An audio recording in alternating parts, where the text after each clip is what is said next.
Can you hear me, Annette?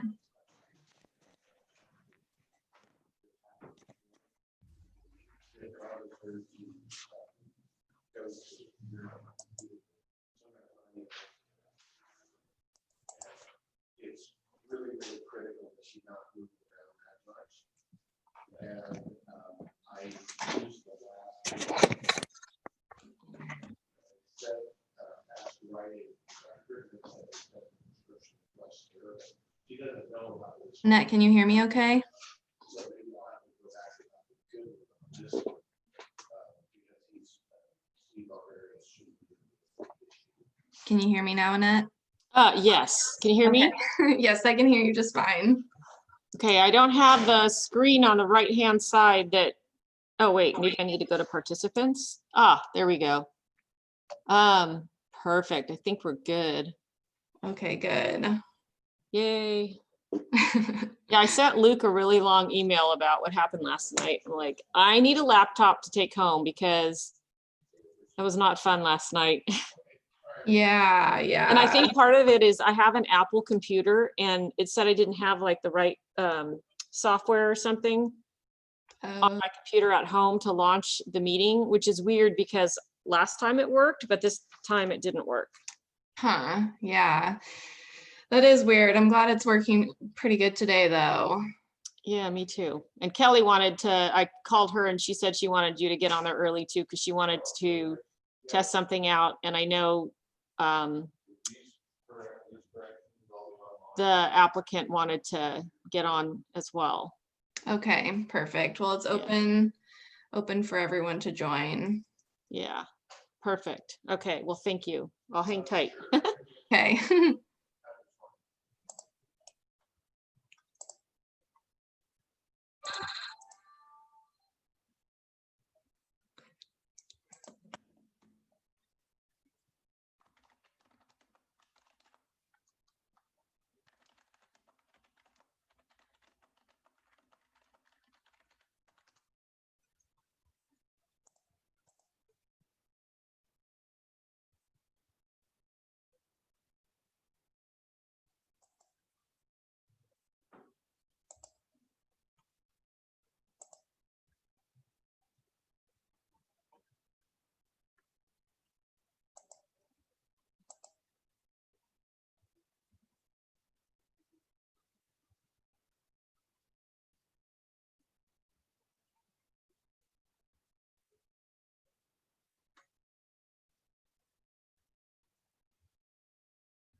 Hey, Mariah, are you there?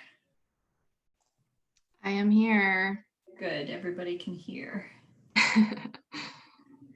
Okay, so there's two of me. So the one with the video is not my presentation screen.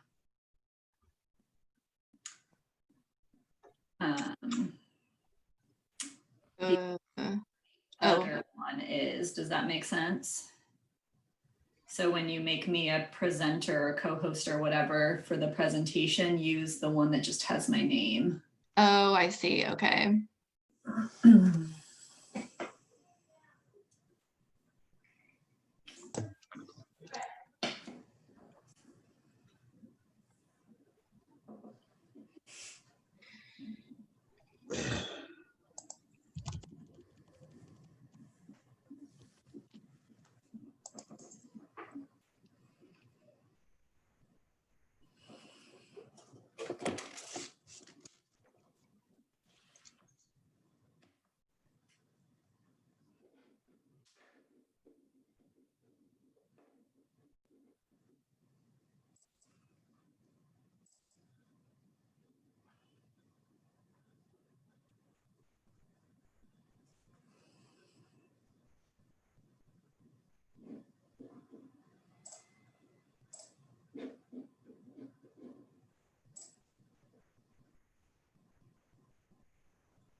Mr. Dunsmore?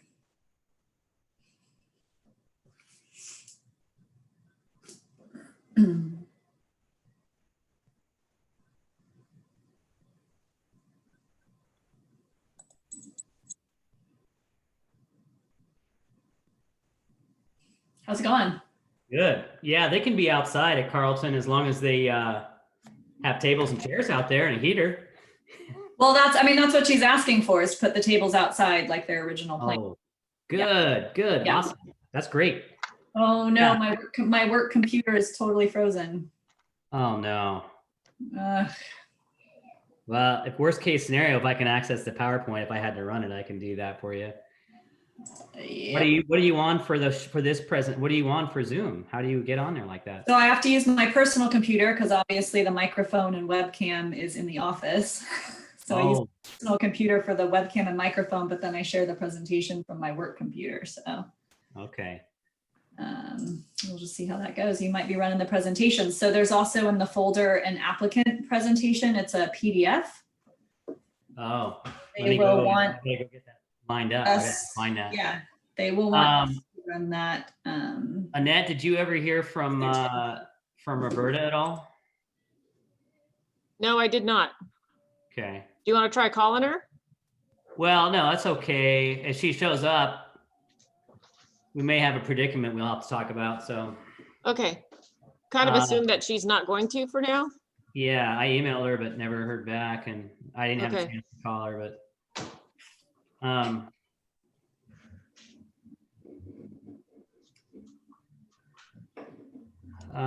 let's see, where is that? Oh, development plan, yeah.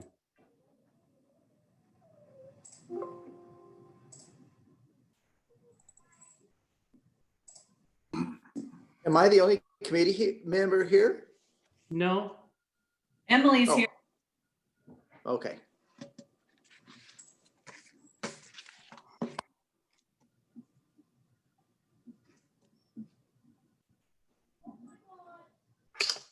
Hello, everyone. Hey, Mark. Hi, I got a call from Heather Newsom. She's out of town, so she's going to start the meeting from a phone call. She said she has bad Wi-Fi where she's at. She's in Maryland, I guess. She's cross country. So when a phone call comes in, and her number, it's a 805 number, 858-538. That'll be her. So John will have to unmute her because she doesn't know how to do it from her phone. Okay. Mark, it's Mariah. I think I might see Heather. Are the last numbers 809? Yep, that's it. Yeah, okay. I'm gonna. And there we go. Oh, I wonder, There she is, yeah. Mariah, I think I might have to log in through the agenda because it only wants one of me using my link at the same time. Maybe that was my problem. Thank you, guys. So, Here's Heather. so if Here's when I Heather. log in, you could make. I'm gonna try and do that right now.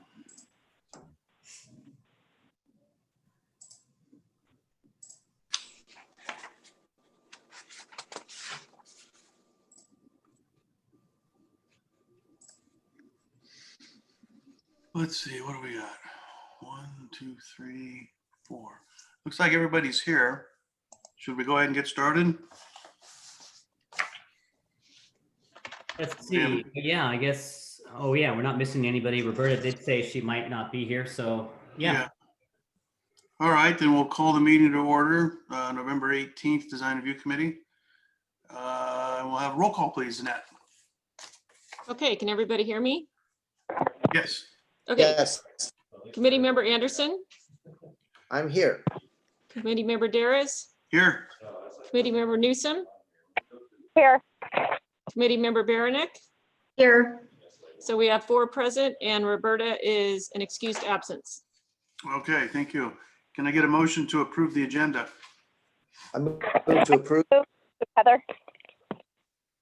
Well, let's see, we'll give Dwayne the motion and Heather the second. Roll call, please. Committee member Anderson, Yes, committee member Newsom. Yes. Committee member Daris, Yes. committee member Baranik. Yes. Motion passes 4-0. Okay, so let's see, this is, I'm gonna open for public comment for items not on this agenda. If we have anybody calling, I'm doing this by memory now because it's not on this thing. If anybody wishes to speak to the Design Review Committee on an item that's not on the Design Review Committee on the agenda today, now is the time to do so. State your name. You have 3 minutes to address, and I suppose we could direct staff to put this on an agenda at a later time. Mariah or Kelly, do we know if anybody is online wanting to address for anything that's not on the agenda? I am not seeing any hands raised in the chat room, but just a reminder, if anyone does want to speak during these public comment periods, to please use the raise your hand feature, but I'm not seeing any at this time. Okay, thank you, Mariah. All right, so we'll move on to consent calendar. We just have looks like just the minutes from the last meeting. If I can get a motion to approve that, unless somebody wants to pull something from it. I move to approve. I'll second. Okay, so Dwayne, motion, Emily second, and roll call, please.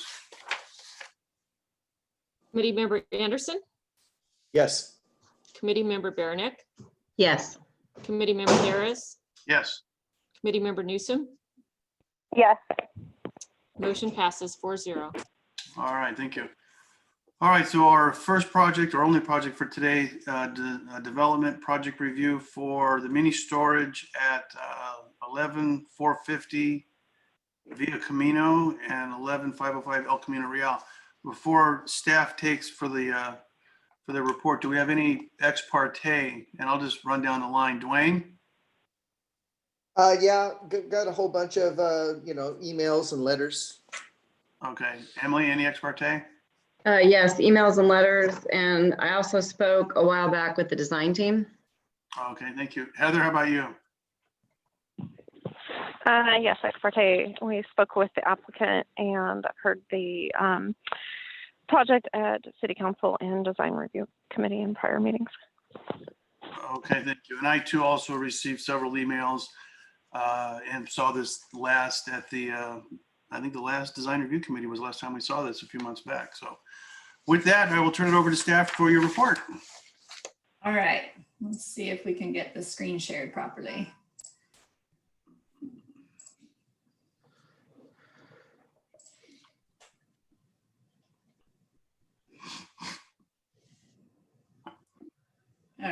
Looks like we are good to go. All right, real quick before you start, Kelly, I was just going to give my little preamble. Good, you got the presentation going. Just to focus the DRC down, again, we're looking at this as a brand new application. But again, the primary question for DRC today will be, can we design ourselves out of a potential land use issue that the city council made a finding on last year in terms of neighborhood compatibility? That's all I'm going to say for now. That's really going to be the issue, is whether we can do that. And at this DRC hearing, that's a little different than our last one, which was about design. This one also is going to step into general plan policy. And we're going to be asking you whether or not we can make those findings at the planning commission level, of course, but from your perspective, whether this project as designed can make those findings for general plan compatibility, given the land use and the design. So anyway, go for it, Kaylee. Sorry about that. All right. So this is the mini-story project. It straddles Viejo Camino and El Camino Real. As Phil mentioned, we're looking at neighborhood compatibility today, and we're also looking for some direction on the zone change application to allow for the office uses that are proposed on site. A little bit of background, the DRC did review the design in 2019 prior to submitting a formal application. As Phil mentioned, that review was mainly based on design issues. The applicant did submit a formal application after that meeting, and that this project, because of the zone change portion, at this point will require city council approval as the final approval body. So just a refresher, the zoning is public. There is some commercial neighborhood parcels to the north. One of those parcels is developed with like a liquor store, convenience store, and then the others are vacant. Paloma Park is across Viejo Camino from the project site area, as are some multifamily residential and small lot single family properties. And then Dove Creek is across El Camino Real from the project. This is just an image of the site as it exists today. There is an existing geodesic dome house that would be removed as part of this project. And then you can see this parcel line here that currently bisects the property, with the proposal today that there is a proposal for a lot line adjustment that would that line over and make room for development without having any buildings cross the property lines. So the project, really, we're bringing it to you unchanged from last time, as we're now talking about land use and neighborhood compatibility. So the project is about 56,000 square feet of mini storage, a 2,000 square foot workshop, about 3,300 square feet of co-working office space in a total of 5 buildings. So process-wise, there's a conditional use permit required for the mini storage use, and then a zone change application required to allow for the office uses, as they're not currently allowed in the public zone. And then they've also submitted for that lot line adjustment. So when we bundle all of these together, the entire project as proposed today would go forward to City Council for approval because of that zone change component. So this is just a recap of the site design. You can see the mini storage buildings towards sort of the center area of the site and surrounding Viejo Camino and along that realigned creek area. And then this is the proposed co-working building and workshop here in this location, with some parking provided here. This portion of the lot would remain vacant. Staff has not done a complete review yet, and so there may be some need to use a portion of this site for stormwater or existing on-site water detention or wetland restoration. We haven't quite got that far yet, but there's potentially going to be a vacant portion of the site that could be sold separately with approval of the lot line adjustment. In terms of the building design, just a quick recap for any neighbors or community members out there that are not familiar with the project and couldn't make it last time. It's a fairly contemporary agrarian type design. There's dark wood metal siding, some standing seam metal roofing, some gable forms with monitor roof features and clear story windows. So here's a little bit what that looks like. You can see sort of this clear story element here. And for the most part, these are the longer linear mini storage buildings. They do have some 2-story elements here and here as they sort of step down the site. In terms of materials, here they are, the metal siding and the commercial storefront doors. The doors for the mini storage would be kind of metal roll-up doors to fit with the theme. So in terms of use and compatibility, so as we noted before, the mini storage is a conditionally allowed use, and in order to approve a conditional use permit, there's a number of findings that need to be made, and all of those findings are listed in your staff report. The ones that we've highlighted are the ones that had a lot of discussion the last time a mini storage project in this location came through to Planning Commission and City Council.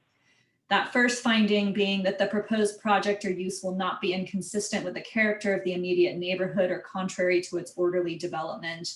That's really the finding at the crux of this project, as that's the finding that the council could not make prior. There is also the finding that needs to be made that on-site creeks or riparian areas and site improvements will not be negatively impacted by the reduced creek setback. So they are realigning the creek at this time, and staff has not done a complete review with their biologist to know if there is an impact. We do believe that the creek realignment is superior to the realignment that was proposed as part of the previous project. So the crux of our deliberations today is, can a mini storage be designed in a way as to be found compatible with the surrounding neighborhood, or is the nature of the use inconsistent regardless of design? So in terms of the co-working office space, currently general offices are not allowed in the public zone. Government offices are allowed, things like churches, daycare facilities, schools, things of that nature are allowed. And when we talk about, how we're going to fit office uses into the public zone, or whether we need to rezone the property, we have to look at the general plan definition for what those zones are supposed to be and make sure that if we add any uses or make any changes, they're compatible with that overarching general plan definition. So in the general plan currently, public facilities designation is applied to parcels that are publicly owned or house publicly operated facilities and are intended to meet the public service, institutional, educational, religious, and cultural needs of the community. So it includes things like the state hospital, some water company properties, many of our schools throughout the city, a number of churches and daycare facilities. So there are a couple options for how we might work co-working office into the public zone. One would be to modify the existing public zone to allow office uses. That would apply to all publicly zoned parcels. And so we would need to look at all of those parcels and make sure if we found offices consistent with the definition, that they would also be compatible in all of those areas of the city. And then our second option would be to create a site-specific plan development overlay that would allow office uses, but only on this site. Even if we did that, we'd still need to find compatibility with the general plan definition.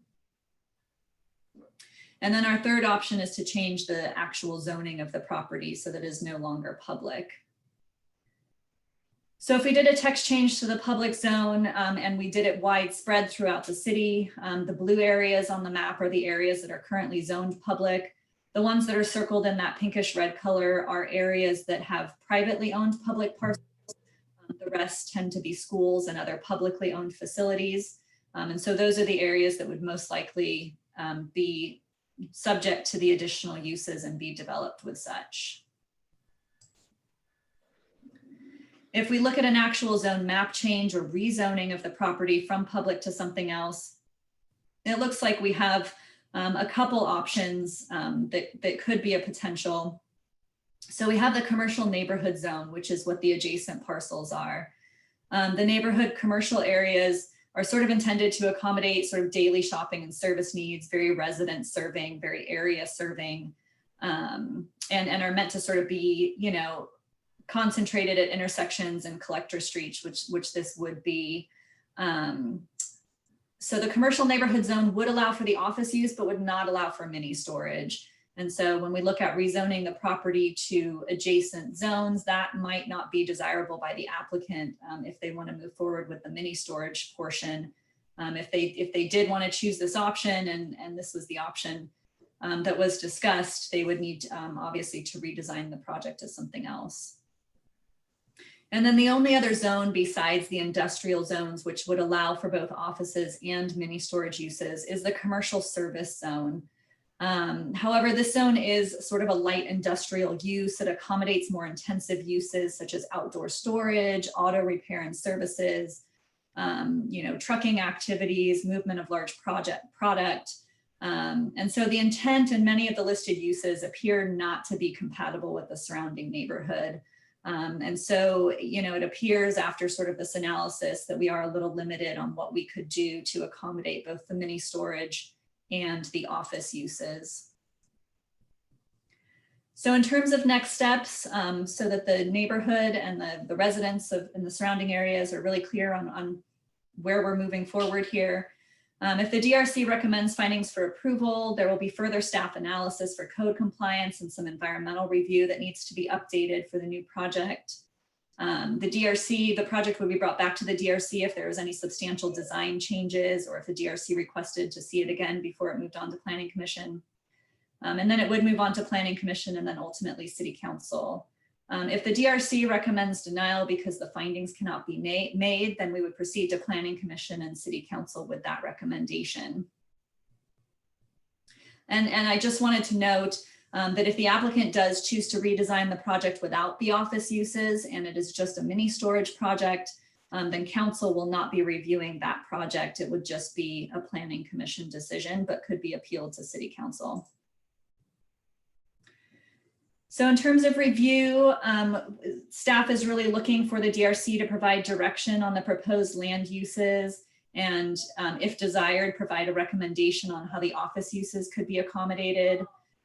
Just to note that the DRC can recommend that the project concept be redesigned to eliminate either of those uses or to provide some feedback to the applicant on maybe a new direction and new application that's consistent with the neighborhood and the general plan. Let's see, so that does conclude staff's presentation.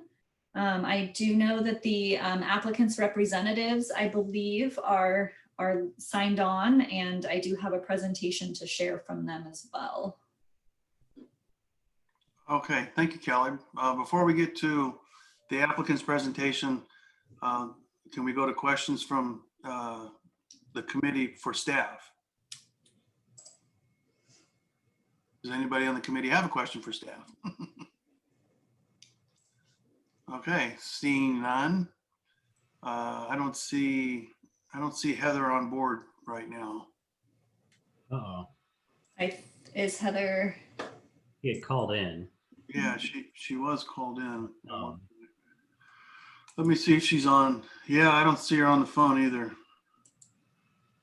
So we still have a quorum, but we are light with her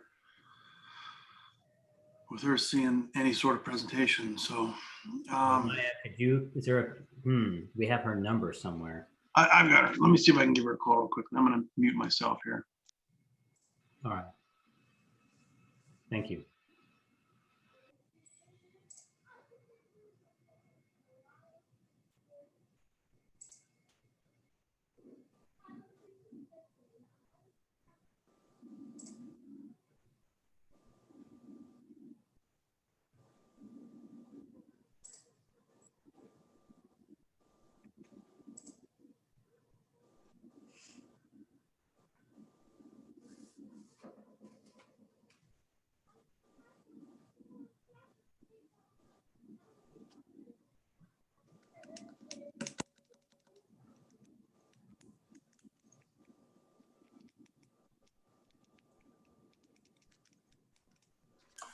Okay, my phone call to her went right to voicemail. So she said that she had bad service where she was at. So maybe she may or may not call back in. So let's go ahead and continue. If the applicant or applicant's representative is available for their presentation, then let's have them come forward now. All right, thanks, Mark. I'm gonna unmute Francis Romero, Scott Newton, and Locke Soderquist. All right. Hello, can you hear me? Yes, we can hear you. Thank you. Hi, this is Francis Romero, and I'm a senior planner with TW Land Planning and Development, and I'll be presenting today Kelly's going to be driving the presentation. And as was noted, we do have our architect here in case you have any questions at all about the design, because I'm a planner, I'm not an architect. So first I want to say thank you so much to everyone for assembling here today for us. We hope it'll be a worthwhile meeting for everyone, and we hope that we've hit the mark this time. So here with slide number 1, everybody knows we did have a previous approval, and then we were appealed to City Council. But we really don't see that as a forever determination. We think that with the changes that have been made to the project, if we look at it as a new project, that we can be successful. So our goal today is to demonstrate that the Dove Creek Self-Storage and Business Center is compatible and complementary to the surrounding community. Slide 2. So based on the general plan and the municipal code, we understand the role of the DRC is to ensure that the physical design of new development meets the following objectives. Now, granted, I don't think any of us can read those objectives at the scale that it's at, but you all know what you signed on for when you came on to DRC. And really the purview is related to appearance and design. This is further emphasized in the general plan, page Roman numeral 2-9, pertaining to public zoning, which we have on this site, that states the corresponding zone districts are P&L and will be evaluated based on their appearance. We're absolutely here doing today what needs to be done. We go to slide 3. So we all know that the general plan are the rules by which we all play with. And in program number 5, one of the portions of the general plan reads that you're to develop incentives to attract new business to underutilized locations along El Camino Real. The objective of policy 13.1 of the general plan circulation element is to facilitate convenient location of goods and services needed by residents. And policy 2.1 states that we're to provide for a comprehensive system of creekside trails, roadside pathways, equestrian trails, multi-use trails, and bikeways to connect neighborhoods, schools, commercial, and recreation areas in accordance with the bikeway and trail plan. Slide 4. So first I want to talk about what's allowed, what's a permitted use in the P zone, which is the project, the parcel before you today. You know, if the project, I think we're maybe one slide too far. Can we go back one? Nope, I guess not. Okay, go ahead, I'm sorry. If this were privately, this property is privately owned, and Kelly already outlined the government uses, high schools, post offices, museums, government offices. So that's kind of off the table for us. Now, some of the other permitted uses that can be done in this zoning are movie theaters, bowling alleys, go-kart track, festival grounds, parking lots, shooting range, recycle transfer station, utility substation. So I just wanted to kind of put this visual up to look at the whole issue of compatibility. If we came in with any of these projects, this is allowable by right. We would just be going in and getting our building permit. So I want you to keep this in mind as the backdrop for the conditional uses, which are on the next slide. And those conditional uses are residential care facility, rehab facility, churches, dwellings, self-storage facilities. And at least to me, these look far more compatible with a residential neighborhood to the more intense uses that we just saw on the previous slide. So if we could go to the next slide. No, we're not talking about a mini storage of yesterday, of which there are quite a few in the city of Atascadero. We're talking about a modern storage facility, a Class A storage facility that has the residential it looks like it belongs in a residential area, and it sometimes looks like it could be a residential project. Next slide. Basically the modern self-storages have complementary designs. They have proportional massing and regional architectural features. They have buildings that are configured to limit the views of the roll-up doors. So you're not just looking at a row of doors as you look through a site. They have landscape buffers, hedges, and trees at the perimeter to screen the site activity. And what we've got is a project, as Kelly already shared with you, that has that agrarian design feature, that has the modern colors. And this is really the inspiration for the project that has been put together for this site. Next slide. Now, in addition to that, we heard that neighborhood compatibility is one of the charges here. And when you look at things that make a project compatible or not, you have to look at impacts, and traffic is going to be minimal with the storage unit as contrasted with any of the other uses that I showed on the allowable use slide.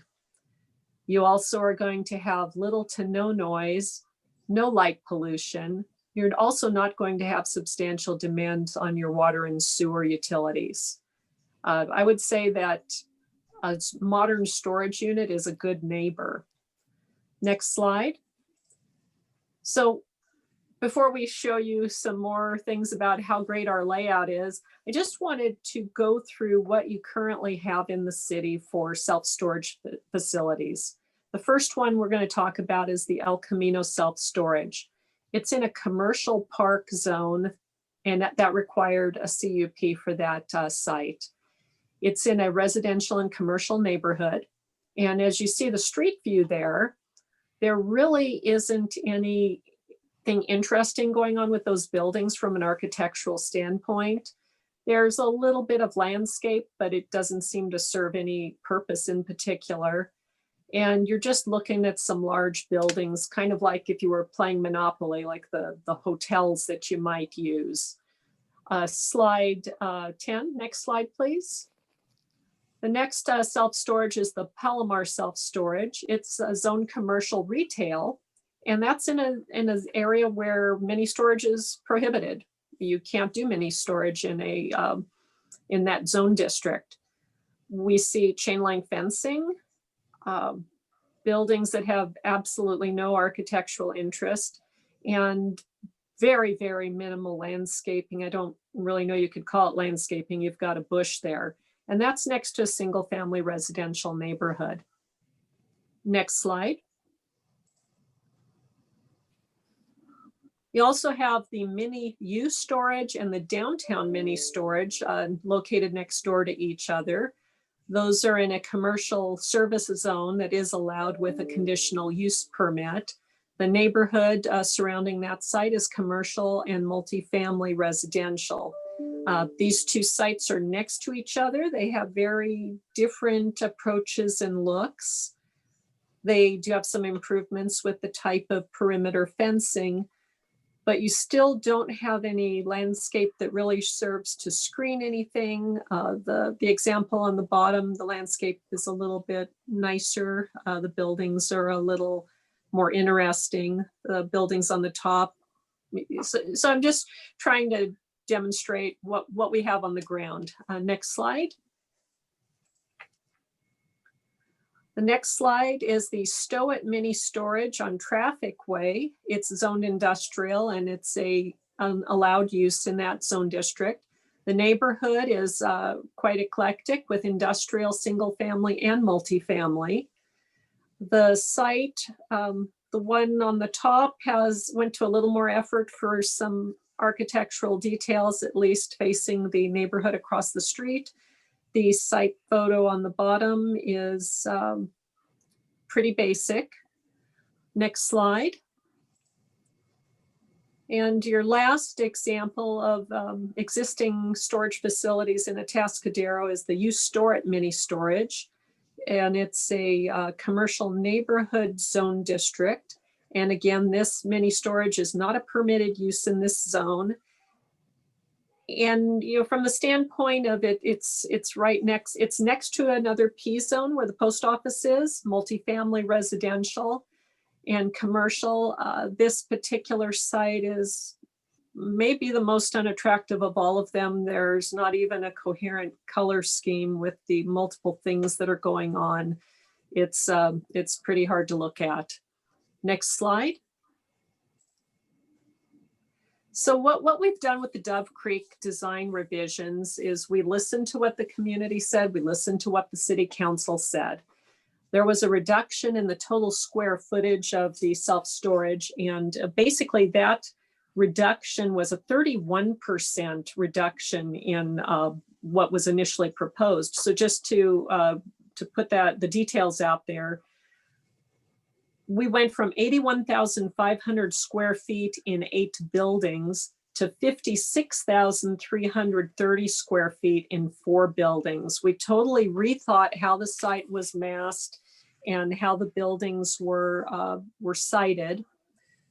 There was also, by doing this, we were able to put more architectural details into the wider buildings to pay more, I guess, homage to the agrarian design components. Building A changed from a 2-story conditioned storage to an office and with an office and manager's residence to a single level co-working space with an attached shop. That building would also house the office for the storage facility as well. We increased the parking capacity to more than accommodate the co-working space. We heard a lot about, well, what does this do for the community? And understanding what a premium, how hard it is to get co-working space. And of course, this was all prior to COVID.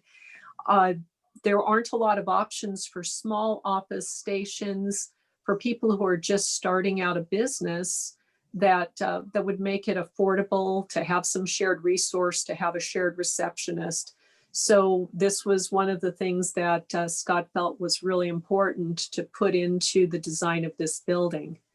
We heard a lot about the way that the water went through the site at the hearing. And as Kelly noted, created a much improved realignment that really follows more of the natural flow of the creek and will take care of the flooding issues that have been discussed that have occurred on the site historically. Another thing that was done in this design was to eliminate the perimeter 9-foot tall articulated block wall, replacing it with a 6-foot tall wrought iron fence and dense landscape. As you can see, in time, it would be really difficult to even see this storage site with the amount of landscape that has been placed around the perimeter of the site. And lastly, there's a walking trail along the waterway connecting Viejo Camino and El Camino Real, which we felt that was a good community benefit. We know that people have historically walked on this site, and this gives them an opportunity as pedestrians to safely get from one major street to another. Next slide. So, every project needs to have goals.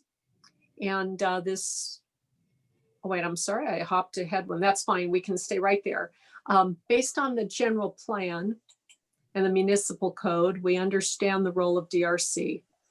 And I don't know why this slide is here again. I'm sorry, I'm behind. I'm back, I'm sorry, I'm back on goals. The goals for the city. Revenue is always a goal. And with a project like this, the property taxes are going to go up significantly rather than it just being vacant dirt. So the property tax valuation will have an increase of $8.5 million. There is also a self-storage special tax. We have the opportunity to create some jobs for the storage staffing, as well as through the incubator space, if we can find a way forward to do the revision and make that happen on the site. And the remainder piece that would be created out of a lot split could be a site for future housing, multifamily housing as part of the next general plan update. So we're really hopeful, next slide, that with these design changes, with the thought that's gone into it, that you would see that our goal is to provide a safe and secure Class A facility to serve the community. We hope you'll be able to find us as a compatible use based on the appearance of the project contrasted with the surrounding neighborhood. The unique design concept that's been used does not make this look like a storage project by any stretch. It's an elevated design concept that relies on landscape, high quality materials and color palette. And it is unlike any other storage facility in the city. This is all at a significant cost. The storage project will look and feel residential or like a higher end commercial project, but it will not look industrial. I just hope you understand we've tried to be thoughtful in the treatment of the perimeter of the project, the areas that are facing the neighborhoods around us, and that a lot of effort has gone in to make this a visually attractive project to complement the neighborhood and provide it an amenity of convenient located storage space and incubator space for the small business community of Atascadero. We're here to listen. We hope that you can make the required findings to forward us on to Planning Commission with a positive report. And we're here should you have any questions. Okay, thank you, Francis. Good presentation. Do we have any questions from any of the committee members for the applicant on this presentation?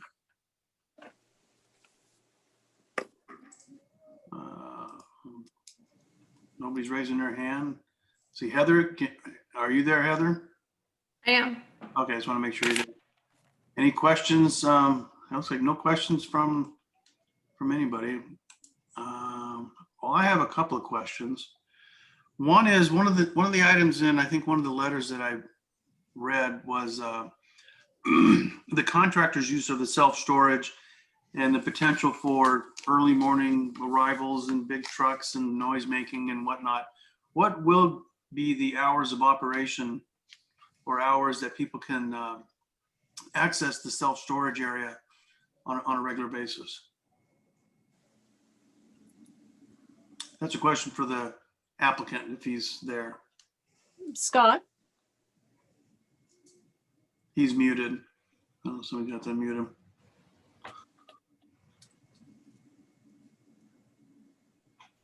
I just received a text. Can you hear me? Yes. Okay, I just received a text from Scott. The hours would be 7 a.m. to 10 p.m. From 7 to 10, okay. All right, well, let's see. Since we don't have any questions, I almost skip. Oh, we have one more question. Heather, go ahead. Sorry. If I stream my video, it tries to lose my connection. So don't worry, I'll come back. On the basis of the co-working office use, how much additional traffic are you anticipating? And what are going to be the hours of operation if you were to have the co-working land use at the facility? I believe that the co-working use would be between the hours of 8 a.m. and 5 p.m., but I'm going to hope that Scott will text me back on that. I'm pretty sure I remember that because those were the hours that he would have staff manning the storage facility. Okay, hours are unknown, but typical office use. So those hours could vary. We don't really, we have, I'm sorry? Our existing co-working space in town are 24/7. Well, they are. So I'm trying to look at that. I don't believe that this would be a 24/7. It would be some sort of normal working situation, 8 to 6, 9 to 5, maybe 7 to 6 at the longest. I don't see any interest from Mr. Newton to be staffing the office outside of those type of hours. Would they be allowing those that are using the co-working space to enter the office independently outside of normal business hours? I do not believe so. I'm waiting for a reply on that. And then are there going to be limitations onto the business industries that are allowed to participate in the co-working office space? Okay, I have an answer to your question before that one, which was they will not have access outside of normal business hours for the storage facility. The normal office hours that'll be staffed by Mr. Newton for the support of the storage situation. And I guess he's saying he does not understand. Can you be more specific with the question about what, I mean, this is an office setting, so I don't see we're not going to have somebody that's manufacturing something in an office. I mean, this is a straight up office space, so things that can be done in a normal office. I guess what I'm asking is with the additional trying to add on the co-working office space, but also being a storage unit, are you allowing them to maintain their items in a storage unit, but operate an office in the co-working space? So could be light manufacturing, could be any industry. Well, I actually don't think it could be any industry. There wouldn't be any manufacturing allowed in an office, in a storage facility. If somebody was, say, storing widgets and they ship widgets out as part of their business, I don't see why someone couldn't store their inventory that they would ship in association with their business. I thought, okay, thank you. Mark, I don't have any other additional questions at this time. Okay, thank you, Heather. And actually what I'm going to do is kind of jump back a little bit. Oh, Emily, go ahead, Emily. I'll let you ask a question because we need to get to public comment. Somebody does have their hand up. We should have went there first, but go ahead and I'll let you ask your question, then we'll go to public comment. Thanks. I'll try to make it quick. It kind of piggybacks a little bit on what I think Heather was getting at. Question for the applicant and potentially for staff. Applicant, is it correct that all of the storage units are 10 by 10? Are there any larger than that?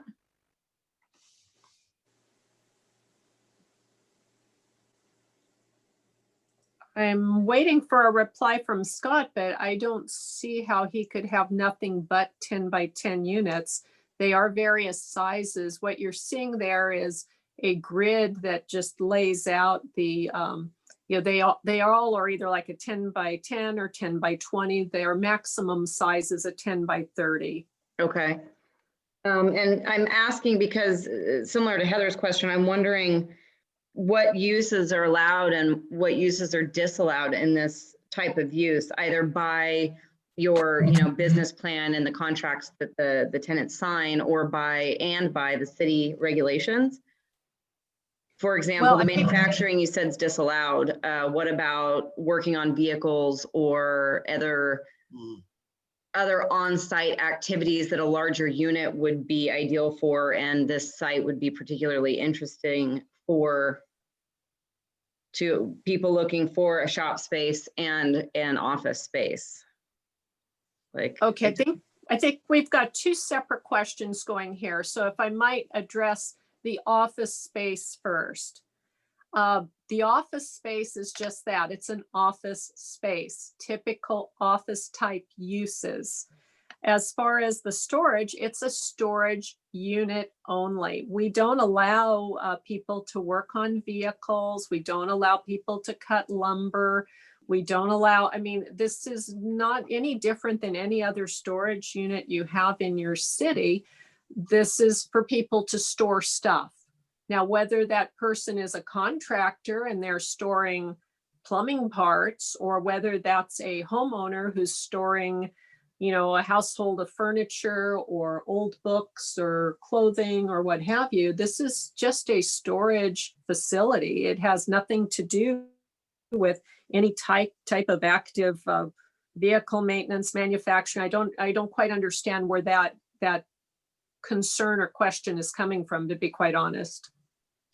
I think my thought is, coming from a construction background, it does seem interesting, the opportunity for potentially a shop space with an office space nearby. And my concern is that we would end up potentially getting into, at least by accident, uses that were not storage related. I think it's a little bit different than your standard storage facility because of the accompanying office space use. My name is, this is Lock Soderquist. Can you guys hear me? Am I still Yes. muted? Okay. So the storage units are intended for storage use only, and they're equipped with, in most cases, just a single light in those units. There's no power running to the units that can Okay, be tapped into for the uses that you're talking about.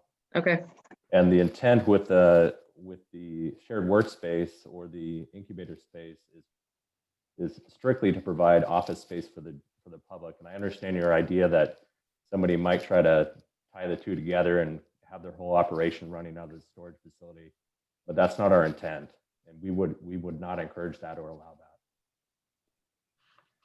okay, thank you. All right, thank you. All right, we're gonna May I add one thing? Sure, go ahead. If for some reason we get to a fork in the road and the office space is just too problematic, or there's not a path forward to do that, there is also the option that this space would be used for assembly as a community meeting room, because that is another thing we heard when we were listening to the public with their concerns about, you know, or I guess their wish list of things they might want to have. And we all know that, of course, right now with COVID, getting together in person in a building is not happening very much or at all, depending on what county you're in and what tier you're in. But one of our other thoughts for this space would that it could be for a large meeting room that people could utilize if indeed we get to the point where there are too many problems with trying to accommodate the co-working scenario. Okay, thank you.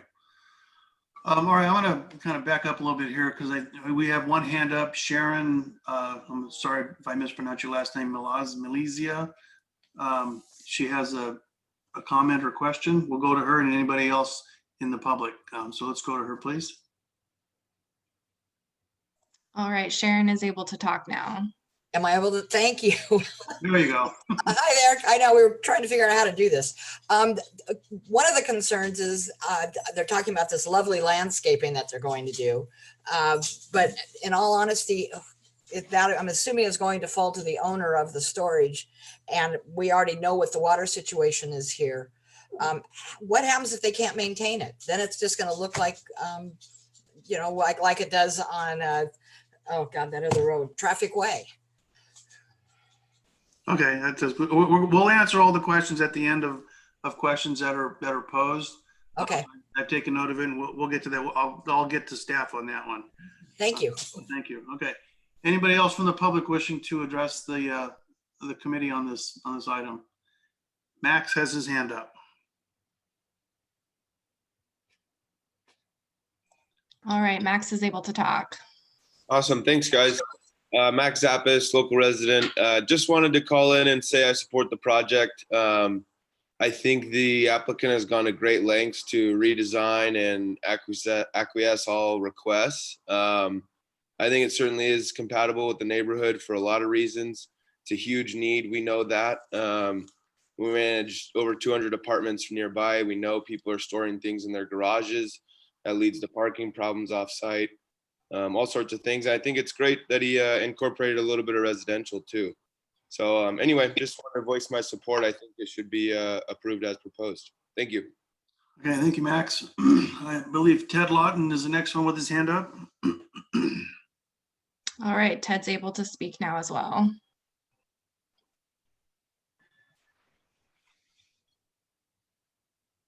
He needs to unmute. There we go. There you go. Yeah, fantastic. Thanks for your time this evening. Just want to say that I too support this project. If you guys are familiar with the brand new mini storage that just went in Pismo, it's absolutely hideous. I think from an aesthetic perspective, this is one of the nicest mini storage I've seen designed personally.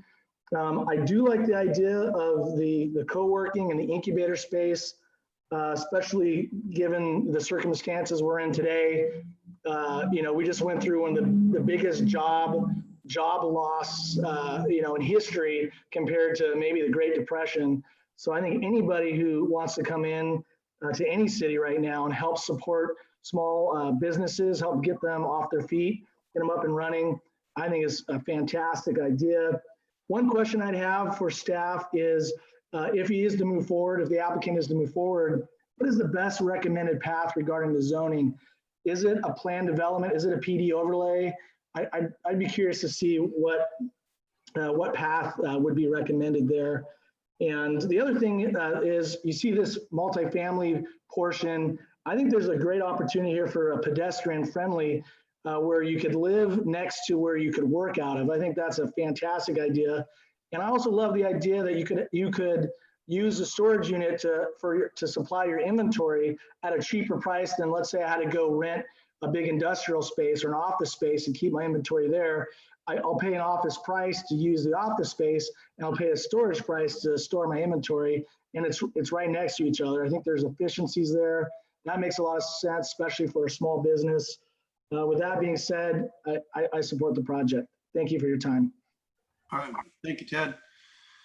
Okay, another chance for public comment. And I'm gonna wait just a second. Oh, another hand goes up. Vi Pierce, you're up.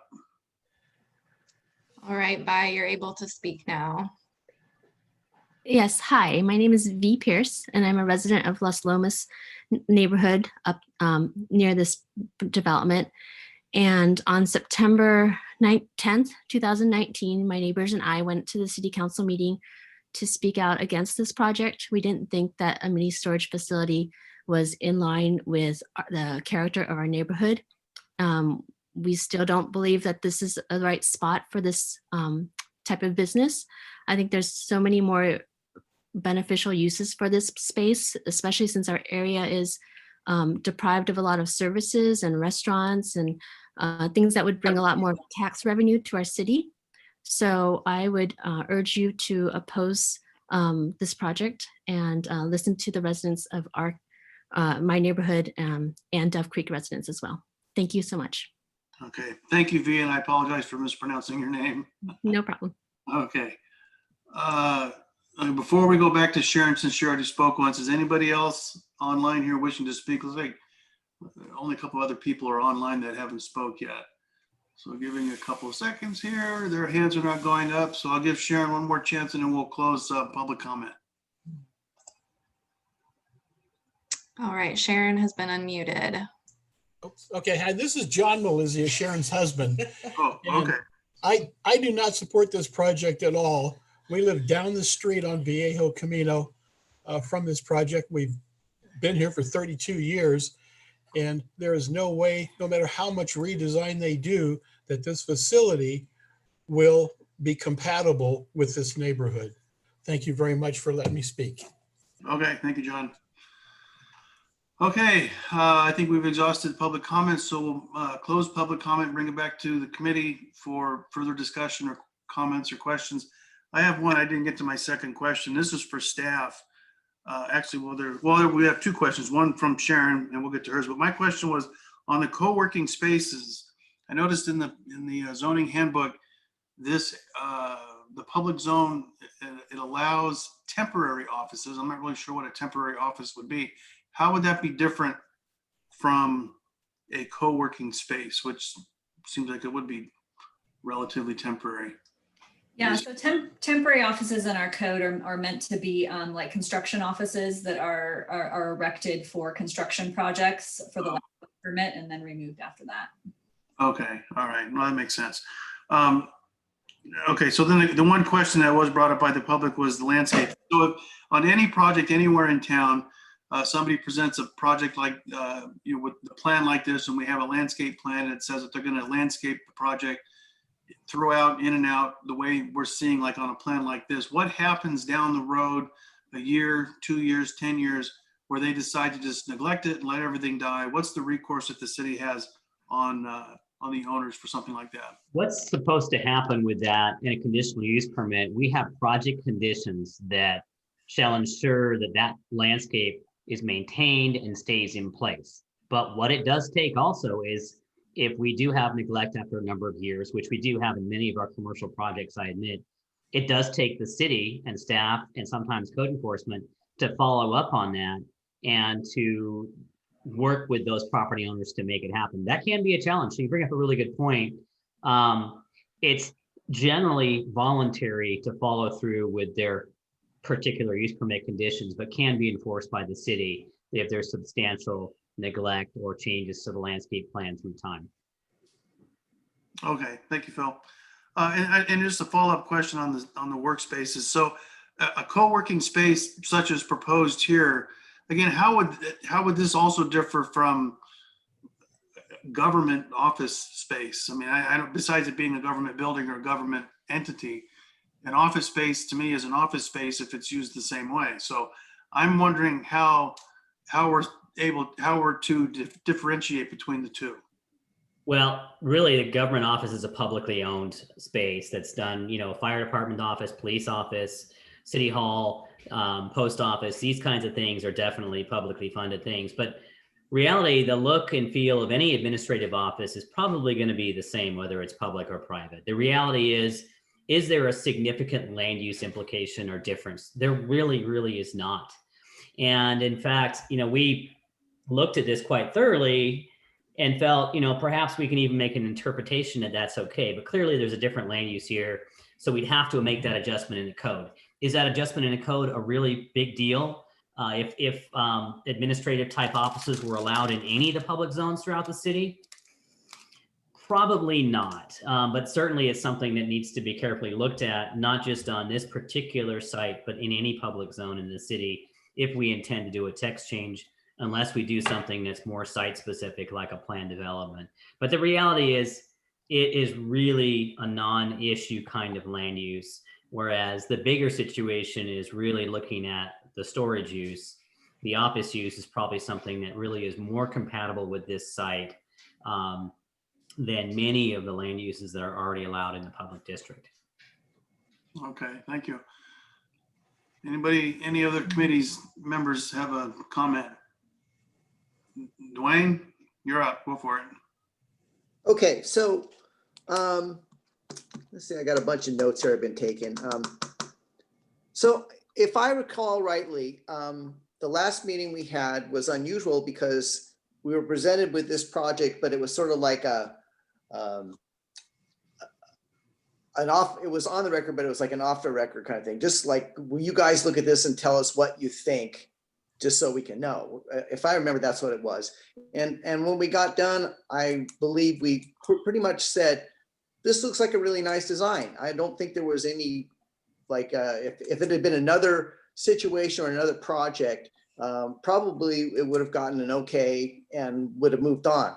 So I guess with that, it looks to me like we've sort of said the design is okay and the appearance is okay. So then we get down to the use of it. And so in compatibility, we're looking at, like, you know, is the appearance compatible? Yes or no? And then we get to the use. And is that the sticking point? I'm really trying to figure out which one it is, because when we look at all the other allowable uses, which I thought this from the very beginning, some of them could be far more visually not appealing.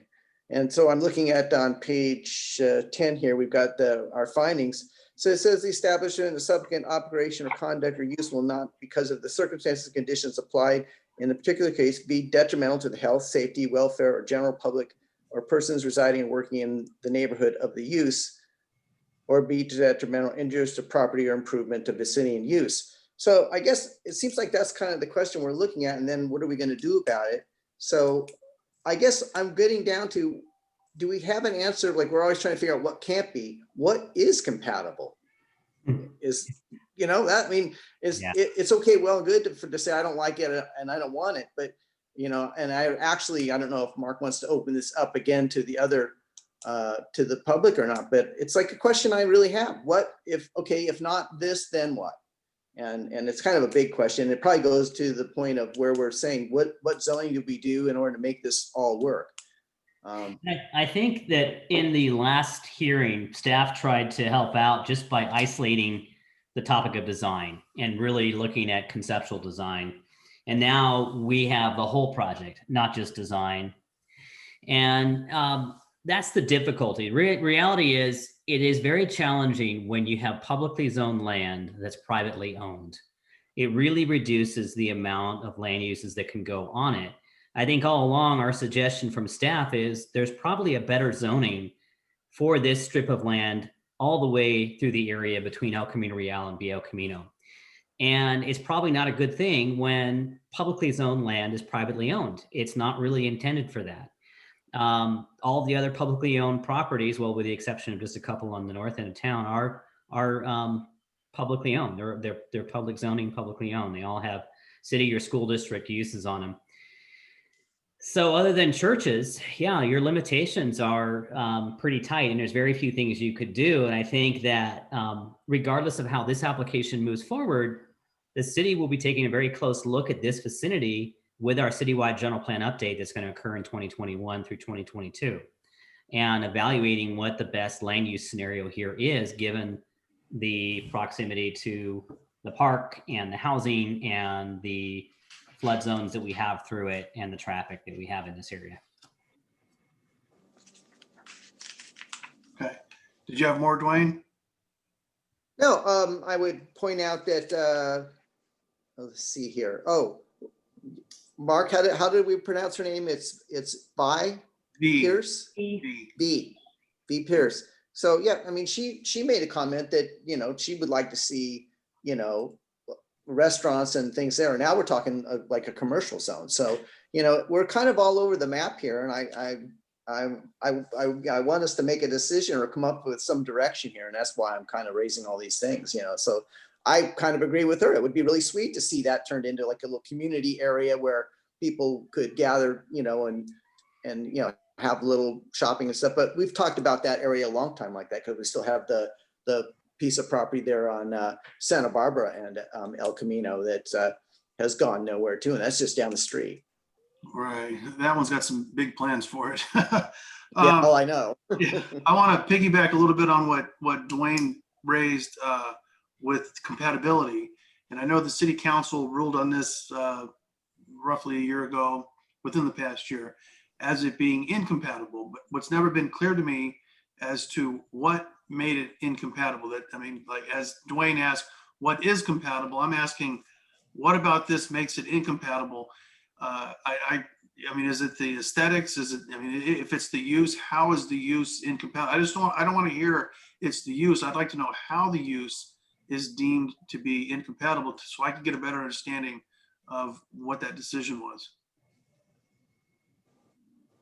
That determination is entirely up to the decision makers, you, the DRC, the Planning Commission, and the City Council. Where that came from is based on the nature of a land use and the fact that generally a storage use is storage. It's just that. It doesn't have a significant activity impact to it, like traffic or other issues, but it doesn't have a significant contribution to the community as well. And oftentimes we do associate these with poor aesthetics. We don't have the poor aesthetics in this particular case, but also at that time, we had a very significant community sentiment to this particular land use. And I think that the city council is very sensitive to that. We want the community to be on board with land uses, especially when they're discretionary land uses. And that is a primary aspect of this particular finding and decision. Does the neighborhood think it's compatible with them? Is it going to work? I know they want to see different things here in some cases. In some cases, a lot of those other things, like a park, may not be financially feasible. So that is a very difficult question, and that's one that lies completely with this committee and with the Planning Commission to make that call. And simply all we can do as staff is provide you as much information as we can, and we can listen to the community and the neighborhood comments to see how they feel about this finding. So just to clarify, and maybe jump a little bit forward, but we can always back up. So this meeting today for this committee is to give direction or a decision on whether or not we think it's compatible. And either way, whether we say it's compatible or not, it's going to go to the Planning Commission. Is that correct? That is right. And it may even go to the City Council if they choose to do a zoning text amendment, or if they choose to do a general plan amendment. to add even additional land uses on this property. So no matter what, it's the Planning Commission that's really going to make the decision on the conditional use permit. Our primary charge here at DRC is design, but at the same time, it's also general plan, which touches into those findings. And you know, should the project be redesigned to be more compatible with the general plan, or is there no way we can even redesign it just because the basic land use issue is always going to be a problem? So I think there is some discretion here on those issues. Maybe there's other things that can happen from a design standpoint to bring it closer to that target, to bring it closer to that finding. Or is there not? Or is it, no matter what, if we have storage, is it never going to be able to be designed in such a way that it works? I mean, the similar scenario is having, you know, an auto mechanic next to a nice downtown use in front of our City Hall Park. Can that be designed to be compatible, or unthinkable? Maybe not a good comparison. Well, you know, I think the dilemma that we have here is, you know, there's a couple of things that are sort of common to the discussion. Is one is the concern of traffic, and I think that's been debunked. Although I think a lot of the neighborhood people don't believe it. They think they see the number of units, storage units here, so we're going to have a constant inflow of traffic. According to the statistics and the numbers that you guys can produce, that's not true. The other is just the simple fact that it's a storage unit and it not being compatible. And one of the things that you said is, does it provide, I forget the wording that you use, something positive to the neighborhood for neighborhood use? And I would argue that it does, especially with all the high density housing that we have. If you've ever lived in a small apartment, you're either filling up a corner of your living room or you don't have a place to put your stuff. So this, to me, I see that as being a positive use. So finding incompatibility, you know, is kind of difficult for me at this point. And I think, you know, if we can just back up a little bit, I think Francis had her hand up a minute ago. Actually, Max has his hand up now. So I'm happy to go back into public comment for Max and Francis if they would like to add to this discussion. All right, I'm going to go ahead and unmute Francis at this time. Well, thank you so much. I appreciate the opportunity to just pick up a couple of the topics. One of them was the landscaping, and Scott owns more than one storage facility, and anybody that wants to look at how he maintains his facilities is more than welcome to do that, because in order to market your facilities as a premium facility, you have to keep the looks up. He sees this as an investment. So I just want to assure the public and the city that every reasonable effort is going to be made to have this place look amazing. I want to say thank you to everybody for their comments, and I really do appreciate the robust discussion about how is this incompatible, because it isn't just storage, it is an opportunity as well, especially if we're able to make the co-working situation work out in a reasonable manner, and the long-term potential to be able to live and work and have your product all co-located within walking distance certainly meets many of the smart planning standards that everyone is striving to achieve. And especially with COVID, I mean, it's created such uncertain times. So when I hear somebody say, well, gosh, I'd love that to be a restaurant, we're losing restaurants at record numbers just because of the lack of stability for them to be able to plan and staff and stock. Truly would be a difficult time to even try to envision a restaurant. And then if you're a good restaurant and successful, you're going to generate a lot of traffic. So based on the zoning that is on the site, And based on the fact that through a conditional use permit, there is discretion in the design review, and there is discretion on the conditions that are put on a project. I truly believe that a good storage project that has an incubator component and would also provide for some additional multifamily, it's not part of the project now, but certainly the lot split envisions the multifamily residential in the future. Looking at all of the other storage facilities in this community, I don't know how we could get much more compatible with an allowable use. So we're all ears. We're listening for how to make it better if that's possible, and we definitely appreciate your time. Okay. Thank you, Francis. I believe Max is next, and then we'll go to V one more time, and then I will close it down. All right, Max is able to speak. Thanks, guys. I just wanted to chime in just a few more points. It's a tough topic. I can tell there's a lot of good discussion. I got a lot of good points. Oops. All right. But so the few things I wanted to mention are that corner of El Camino and Santa Barbara. What's being proposed there, the compatibility question is going to come up as well. And I think that is a lot more robust use. And I think it's, likely to get, it already has, but it's likely to continue to get the same type of pushback from the neighbors as this project, saying that it's not compatible. So I think it's important to continue to go back to the question that Dwayne brings up, and it's, are we looking at the design right now or the compatibility of the use? The design has been made to be compatible with the neighborhood. It looks really good. So then it's kind of the use. And I think the use is obviously an opinion. Whether somebody thinks that a go-kart track is compatible, or the city, their perspective would probably be an Amazon distribution center, so they get a lot of taxes. The neighborhood may be a park, but it may not be realistic. These things, they may not be compatible to everybody else, even though they are for one group. So it's just really hard. And I think you've got to realize that city's got to grow. I mean, the problem is that these parcels, they just sit.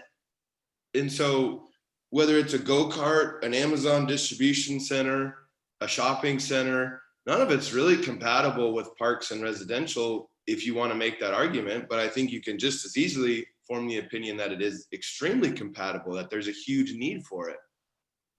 So anyway, as far as compatibility goes, I think the questions that you guys are asking are really what it comes down to. Is it compatible? And if not, then what is? And I don't think you're going to come up with an answer better than a storage facility, in my opinion. And one that's more realistic, certainly not. Anyway, thanks, guys. All right, thank you, Max. All right, V is next, and now Ted's got his hand up. Okay, I'm gonna let Ted go after this, and then I will close it down. We got to move on. Yes, thank you for letting me speak again. So I'm concerned that there are at least 5 or 6 mini storage facilities in Atascadero already. And I have a question about how many co-working spaces are being proposed for that area. So how many actual business entrepreneurs can benefit from that, from building A. But everyone asked what possible public use could this area or this land provide? And I'm happy to say that, our area we have a lot of retirees, we have a lot of young families, we have people using the park. I can see this area being used for a library, for a community center, for a senior center that provides activities and services to their community, a public pool, a daycare center, a nonprofit organization going in to provide services to the residents of the Bordeaux apartments and surrounding communities. We have a really dense neighborhood. People like to walk. It'd be great to have services that people can walk to and that kids can, families and kids and seniors can partake of. So I would encourage you to use your imagination. I think we can do a lot better than having a mini storage facility here. Thank you. All right, thank you, V. All right, Ted's the last one, and then we'll bring it back to the committee. You know what they say? They say the best for last, right? There you go, Ted. Hey, so something that I really wanted to share that I didn't get an opportunity to earlier was the research that we've been doing, especially in the Dove Creek area, is there's a big parking problem the HOA has been dealing with over the last several years. And the majority of the parking issues they found as a result of one, people own 3 or 4 cars, which is not an awesome thing. But 2, they're finding that all of their garages are completely full. They're just full to the brim, so they can't park their cars where they're meant to park their cars. And we've heard more and more complaints about that. And in fact, recently their HOA just adopted a measure basically saying you need to park your cars in the garage because that's where they're designed to. And I think that's, in the CCRs, that's what they're enforcing. So now you do have a big problem because you have all this stuff that's stored in the garages. And I can't think of a better place right now than to have it right across the street instead of having to drive all the way across town to go and store it. Just something that we came across and thought it was relevant. Wanted to make sure that I shared it. So, and then one final thing, V, I love the idea about pedestrian friendly. That's exactly what we're trying to do. We're trying to get people out of their houses, out of their cars, and walking and biking to some great destination and amenity spots and services. So with that, thank you so much. All right, thank you, Ted. All right, I want to bring it back to the committee. So what the things that we're having to sort of decide on here, at least to send it on to Planning Commission, is the uses, office use, a storage use, and a multifamily use are the 3 major components of this. So I'm just going to go down the line of our committee and get some feedback on what you guys think. So since Dwayne's at the top, pardon me? I just wanted to chime in a little bit. The multifamily use is not part of the proposal. It's not allowed as in this zone. And so that remainder parcel will likely just be a public zone remainder parcel unless a zone change is anticipated. Okay, so Not part of the discussion.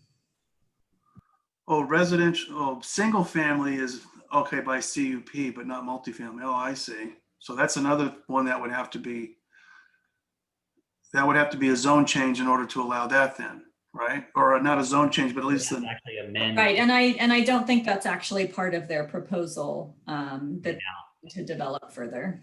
Okay, so we're not making any decisions or discussions on the multifamily portion of this. Okay, all right, well then we can scratch that one off. All right, so the office use and the storage are the 2 main things that we need to be mostly concerned with. And I'm just gonna work my way down the video feeds that I see here. And since Dwayne's on the top, he gets to go first. What are your feelings about the office use in this, Dwayne? So I'm reading what the staff recommends that we provide direction on the proposed land uses and if desired, provide recommendations on how the office use would be best accommodated. The office use sounds, considering the density of the population in that area, I'm not surprised that there might be a market for that kind of thing. And I think that's a good idea. But if we don't deal with that, then we're left with, we don't have to do anything but what we did before, which is essentially say we'll make it an allowable use. But otherwise, I'm not sure what, I know I read over the plans that there's no good solution to incorporating the office use into a zoning change that I can see, but I'm willing to hear Phil maybe give us a better idea on what that would be. Go ahead, Phil. Well, yeah, that's the challenging question. So yeah, I know. I think, like I've mentioned before, really adding the co-working office, really it can be done with a pretty straightforward zoning text amendment, or it could be done with a PD overlay on this particular property if we wanted to isolate that. It's something that's not going to be incompatible with the general plan or the vicinity necessarily. It's pretty low volume. So again, we're just asking for the DRC to weigh in on that factor, and the Planning Commission would make the ultimate decision on that particular item. Okay. Okay, well, you know, to me, the office use aspect of it, once again, we get into like, if we look at you know, the actual completely allowable uses, there's plenty of places where that's going to be a similar situation, at least it's going to look like that. People showing up, you know, being parked there all day inside a building, doing something and then coming back out again. I mean, that's what it looks like from the outside if somebody's working in an office. So, you know, I see that as being an attribute to the community there. And once again, I get back to my initial question, which was, is it the design or is it the use? And I don't know. I think that if you built anything else, it's going to have buildings. And these are actually, it's a beautiful design. So I'm kind of leaning in the direction of like, we make a recommendation to ourselves that, as Phil said, we do, whether it's an overlay or something else to accommodate the project that way. One random thought that before, who was it that said, Vi Pierce said a daycare, and I was thinking that that would be a really cool way to make it a community asset, because there's such a shortage of daycare in this area, and you have a huge population center. And I know I'm not a person to tell anybody how to do anything or design, but it'd be cool if they had a creekside, you know, a building on the creekside area that also was a daycare. It'd be really cool. But place to store furniture and the kids. That's correct. Exactly. You know, the buildings part that Dwayne was talking about, you know, I think one of the ones that struck me the most with the presentation from the applicant was, without a CUP, they could just submit drawings to get a permit to build the recycling center. And I certainly wouldn't want to see that across the street. I did want to clarify that our collection centers are the ones that are small in parking lots. It's not actually a scrap and recycling yard that would be allowed. Not like what was pictured That there. point. Yeah, the collection centers are the small in parking lots. Yeah, it's not an actual scrap and recycling. Just to clarify. Thank you. Because when I saw that, I went, you know, that reminded me of Madonna wanting to build the Costco and everything. And the pig farm. He was put through the ringer, and he could have just said, you know what, I'm going to turn that whole area into a pig farm. Yeah. And nobody could have stopped him. So anyhow, that's kind of where we're at here. Okay, so Emily, you're up. Well, I appreciate you bringing that up, because I, in hearing V, really appreciate that this use may not be everyone's ideal for this site. You know, having lived here my entire life, I think I've always dreamed of that being something, you know, more sports related, more park related. But as you kind of implied, there's also much worse uses for it, and there's much less attractive uses for it. And although, you know, the code uses the term compatible, it does seem there's much less compatible uses for it. As I said in our previous review meeting on the design, I think the design is great. I think the landscaping really helps. I had concern for the hydrology, but that'll be addressed. Back to use, I lean more toward a PD approach, but only because I feel like, correct me if I'm wrong, a PD may have more oversight. Is that true? Question for staff. Between the two options we have on incorporating the office use, does one or the other have more opportunity for oversight and or revision down the road? So if we do a PD overlay zone, it's actually a codified mini little zoning just apply to this site. And so there could be some additional standards that are written into there that allow us some additional enforcement of anything that anybody sees as a concern. I think that would be my preference if that's kind of one of the main questions that we're needing to answer. Other than that, I don't know what else to say yay or nay to at this moment. Okay, thank you, Emily. Yeah, I think the Sorry. office. Sorry about the puppy too, by the way. Pardon me? Oh, Apologies for the puppy in the background. that was your puppy, okay. I was gonna say, I think the least of our concerns at this point, at least mine anyway, is the office space. It's a small portion of the project. Other office types of uses are allowable or compatible, and a PD would probably be the best approach, but that's enough for me for now. I will move ahead now. Heather, I'd like your input. I think compatibility, I like that they've improved the design without the industrial. I think downsizing it and removing some of it and the big buildings and the structure and changing a little bit more landscaping and really adding more residential feel to it. I think that has helped. I don't know how we get over compatibility, neighborhood compatibility, because I think that we still hear that mini storage isn't compatible with the community. I think it's hard with any development to appease everybody and really change what they've grown up with. The co-working office space, I think it's a good concept. I do have some concerns about how it's managed. I'd be more open to an assembly and community meeting room versus having inventory and have a complementing office space next door. I think we already have a lot of people that are doing retail out of storage units.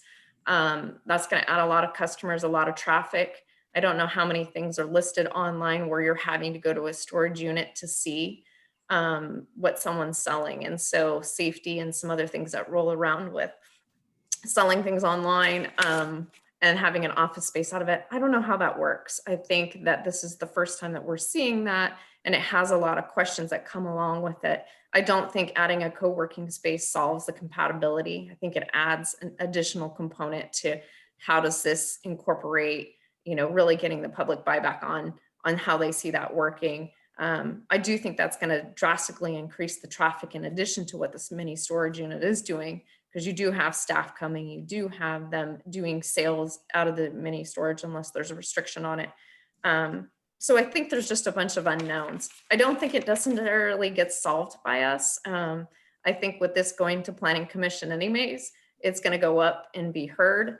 I don't think we get past it being 100% neighborhood compatibility because the community is coming out and saying we don't feel it's compatible. I think the property that's on the corner of El Camino and Santa Barbara is zoned differently than this, and I don't think it can be compared when we look at this property because it's different zoning. Adding the office co-working space is also asking for rezoning. Are we doing this for one business? Are we going to do it for every other individual that comes to us? Are we setting precedent? So those are all the things that go through my head as we're trying to look at this project. I think this is the third time we've looked at it. It's hard to evaluate the project independently of every time we've looked at it. So I think there's just some more unknowns in it, and maybe Phil can enlighten us on some rezoning and compatibility and how we take next steps for this applicant. You want to tackle that now, Phil, or you want my input first? I think I'd rather hear all your input and maybe I can try and summarize it in the end. I think it's really, I think staff's really waiting for DRC deliberation, and then we'll give you some summary if you want, or if you have additional questions. Okay. Well, you've pretty much heard my opinion on it. I think the office use, I think, is insignificant. I think it's a good thing to have. I think it was mentioned by one of our callers that with the high density housing that's nearby, this might be a good opportunity for somebody to sort of work from home without actually working from home. At least it's walking distance. The storage unit being used as in conjunction with the office may or may not happen. The Planning Commission last night just saw a project off of El Camino where there's units above, and the owner of the project is going to use the lower portion, which is a commercial, as his distribution for, I don't know, printer ink or printer, whatever, has something to do with computer stuff. So it's kind of the same concept, except he's living there right above it. As far as compatibility goes, I look at the building itself. There's two things to think about in compatibility. One is the aesthetics of it. Certainly it's not an ugly project by any stretch. I don't think you can have a really nice looking building and still be incompatible. In fact, was it the DRC? It was, yeah, the DRC just last week or 2 weeks ago on that corner of Santa Barbara and El Camino, where it's a beautiful project. But in some respects, it's not compatible because of the looks and because of a number of other things. In this case, the aesthetics of this building, I don't feel are incompatible. I think it's a nice looking building. If you didn't know what it was, I don't think you would be able to guess that it was a storage facility. Now, going to the storage facility use of it, is that incompatible? And like I said, my opinion is there's a value to it because of the high density housing in the neighborhood.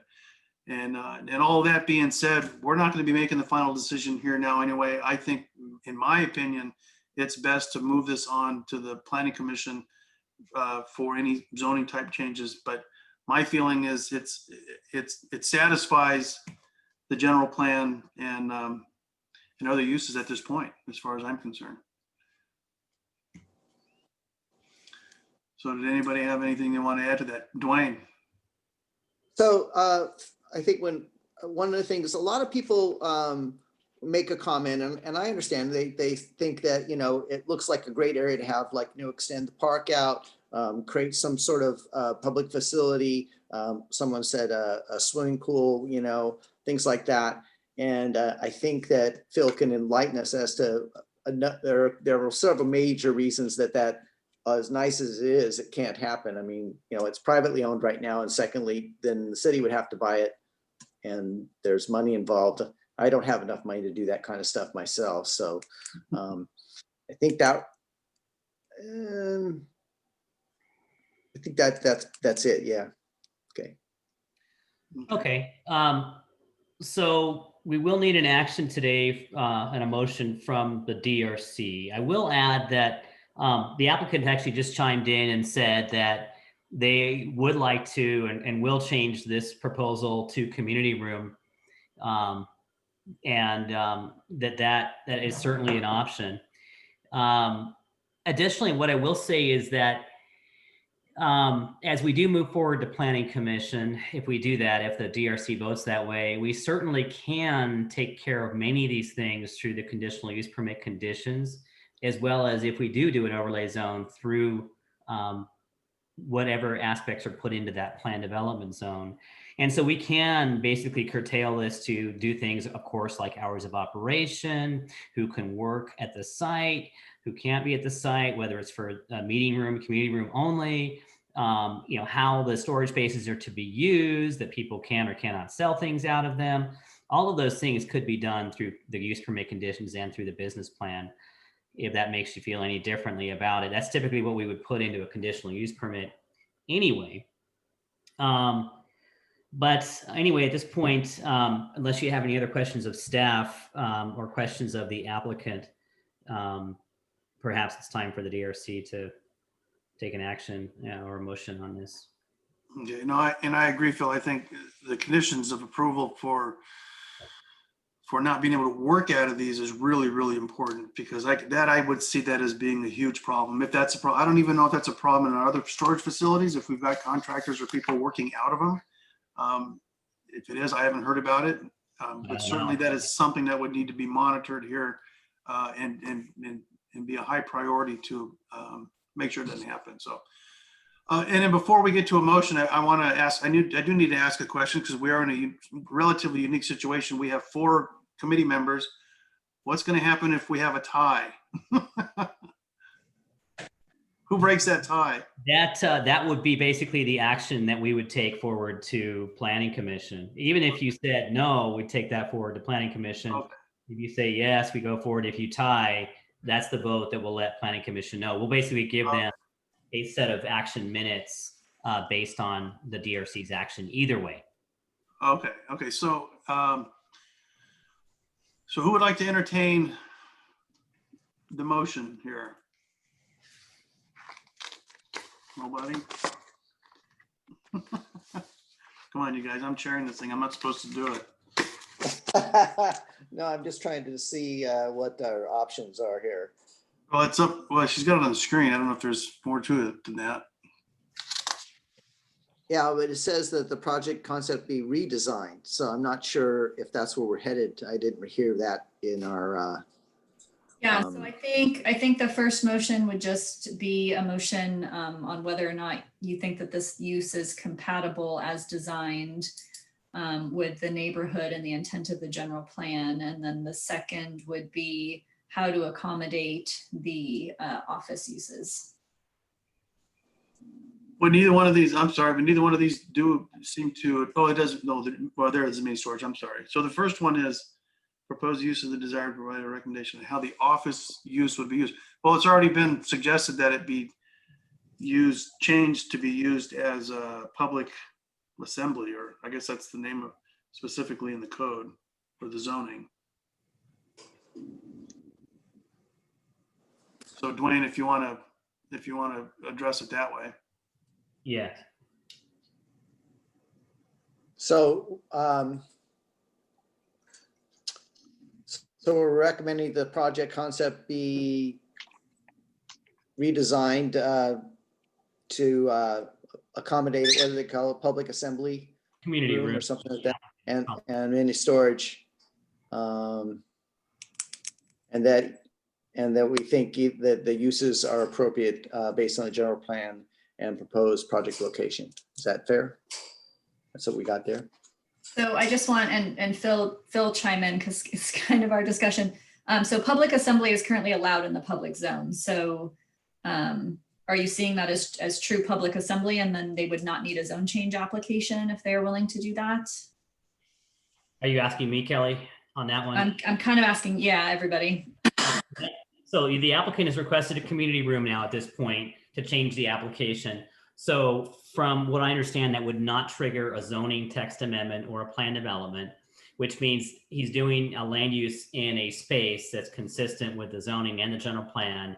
And so therefore the DRC's action is on land use compatibility and design compatibility at this point, if that's truly his application. Yeah, and then I just wanted to clarify for everybody out there listening that that means that it will not go to City Council for final action unless it's appealed. It will just go to Planning Commission for a use permit. Okay, and also for clarification, you're referring to it as a community room, Phil. I don't know if I'm missing it. I see public assembly. Is that synonymous? Are we talking about the same thing? That's right, public assembly, yeah. Okay, because that is the allowed use under the public zone. Okay. Was Dwayne, so Dwayne's motion is still good with what we're discussing here? Okay, can I get a second? There's only two of you left. Does Emily or Heather wish to second this? I'll second. Thank you, Emily. Okay, can I get roll call, please, Danette?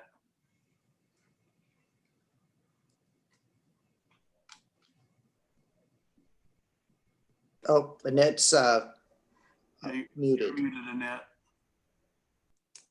There we go. Can you hear me?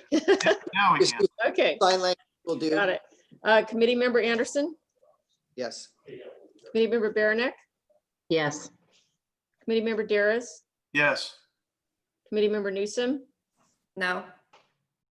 Motion passes 3-1. Okay, so we've got one more motion. Is that correct? On the recommendation, project concept be redesigned to eliminate either. No, I think that we have covered it all with the change. Okay. Office to public. Yeah. Okay, so, all right, so then I guess we've reached the end of this, am I correct? Yes. Yes. Okay, Thank you. well, thank you to the attendees on this, appreciate it. Francis and Ted, you guys' input, and V, sorry.